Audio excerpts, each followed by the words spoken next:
नमस्कार दोस्तों, आज हम शुरू कर रहे हैं रजिया के पश्चात अगला शासक बैराम शाह।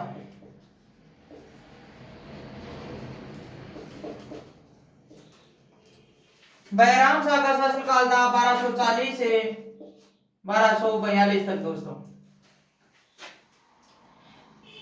इसने शासक बनते ही एक पद का निर्माण किया था। वह पद था संरक्षक का, और इसका संरक्षक बनता है प्रथम संरक्षक। उसका नाम है दोस्तों एतगिन। क्या नाम है? एतगिन। एतगिन सभी फैसले क्या करता है? सभी फैसले अपने आप ही लेने शुरू कर देता है दोस्तों, अर्थात सब कुछ निर्णय स्वयं ले लेता है।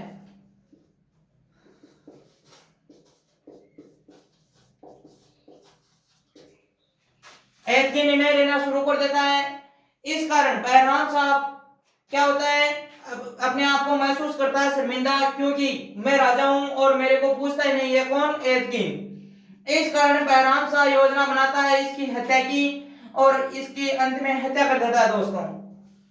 किसकी? एतगिन की। एतगिन की हत्या करने के पश्चात संरक्षक बनाता, उसका नाम था दोस्तों बदरुद्दीन।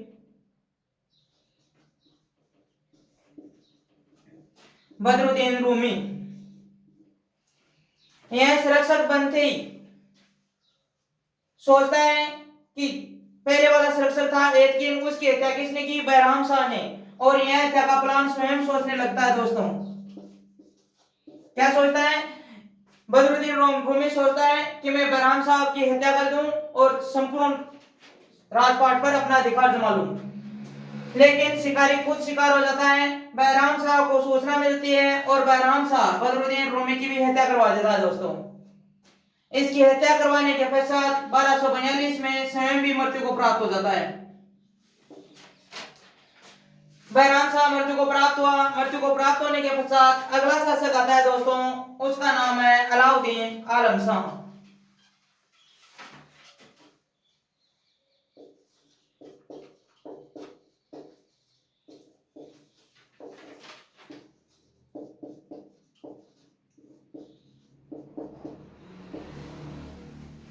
इसका शासनकाल है दोस्तों 1242 से 1246। यह रुकनुद्दीन फिरोज का बच्चा था दोस्तों।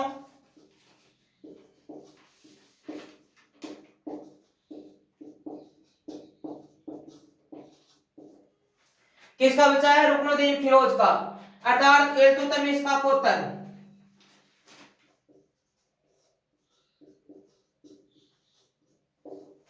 इल्तुतमिश का पुत्र, रुकनुद्दीन फिरोज का बच्चा कौन? अलाउद्दीन आलम शाह। 1246 में यह भी मृत्यु को प्राप्त होता है। इसकी मृत्यु होने के पश्चात अगला शासक आता है दोस्तों नासिरुद्दीन महमूद।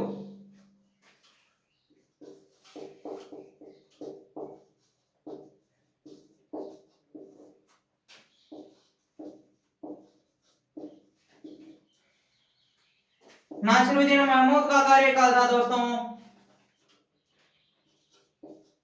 1246 से शुरू है, 1246 के आगे चलता है दोस्तों। नासिरुद्दीन महमूद 1266 तक शासक रहता है। इसके पश्चात दोस्तों अगला आता है, उसका नाम है दोस्तों गयासुद्दीन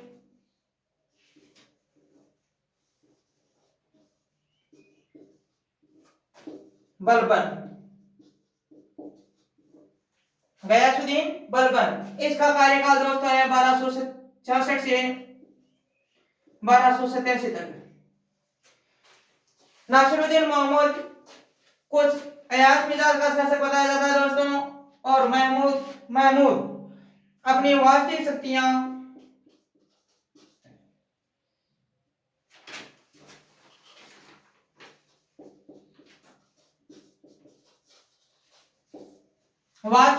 दल चालीसा को दे देता है कि सारी जो शक्तियां हैं जो दल चालीसा इस करेगा। और इसका प्रमुख, दल चालीसा का प्रमुख था गयासुद्दीन बलबन। और गयासुद्दीन बलबन मौका देखते ही, अर्थात नासिरुद्दीन मोहम्मद की मृत्यु होने के पश्चात गयासुद्दीन बलबन शासक बन जाता है दोस्तों।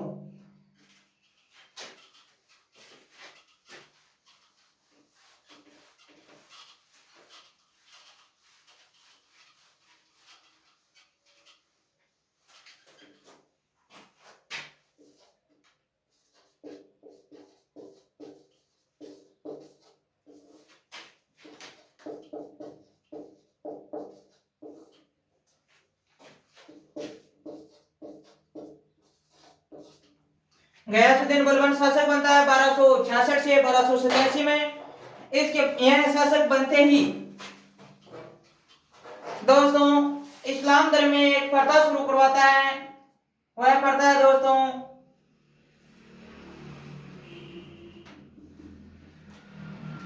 पेपोस। पेपोस का अर्थ होता है दोस्तों घुटने टेक कर सलाम करना।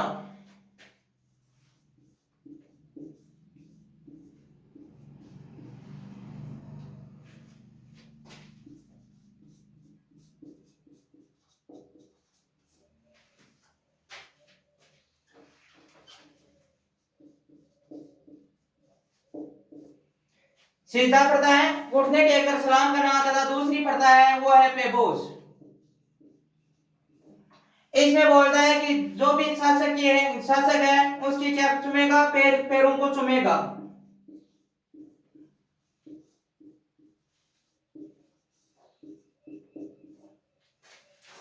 क्या बोल रहे हैं कि सीधा प्रथा शुरू करता है उसमें से घुटने टेक कर बादशाह को सलाम करेगा तथा पेपोस प्रथा है इसमें शासक या बादशाह के पैर चुमेगा। यह है गयासुद्दीन बलबन शासक बनते ही दोस्तों समाप्त करवा देता है दल चालीसा को।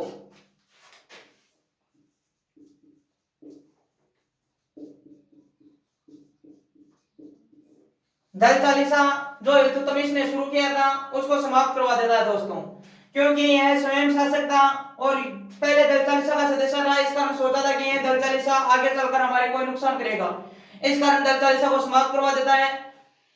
समाप्त करवाने के पश्चात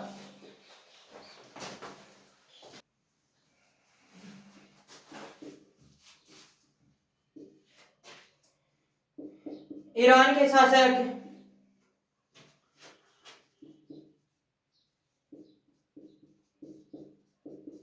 प्राची आपसे का वंश का बताता है अपने आप को। कौन बताता है दोस्तों? गयासुद्दीन बलबन अपने आप को कहता है कि मैं कुलीन वर्ग का जन्मा हुआ व्यक्ति हूं। अब दोस्तों एक हमारे इतिहासकार आए हैं बर्नी। बर्नी इतना बोलता है कि जब गयासुद्दीन बलबन किसी कुलीन वर्ग के व्यक्ति को देखता था तब बोलता था कि मेरा हाथ सीधा मेरी तलवार पर जाता है, अर्थात क्योंकि वह कुलीन वर्ग को देखना पसंद नहीं करता था दोस्तों। कौन बोल रहा है? बर्नी बोल रहा है। इसने भारत में एक फारसी नववर्ष आता है दोस्तों,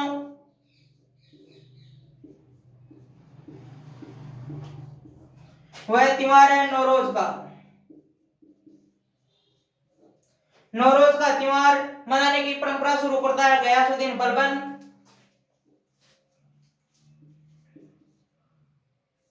क्या करता है? नौरोज को त्योहार मनाने की शुरुआत। इसके पश्चात दोस्तों एक अपना सैन्य विभाग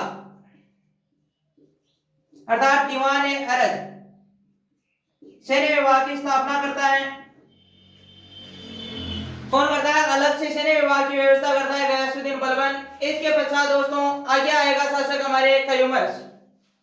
इनकी 1287 में मृत्यु हो जाती है।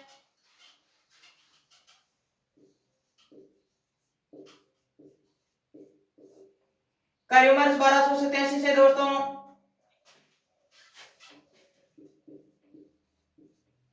1287 से 90 तक रहा था दोस्तों।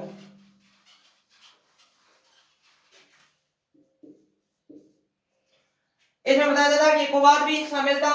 इसके पश्चात अगला शासक आता है दोस्तों जो वंश ही समाप्त हो जाता है, गुलाम वंश समाप्त होता है और खिलजी वंश शुरू होता है दोस्तों।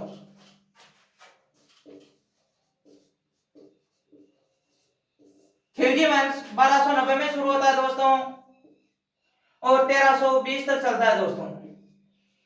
खिलजी वंश का प्रथम शासक आता है दोस्तों,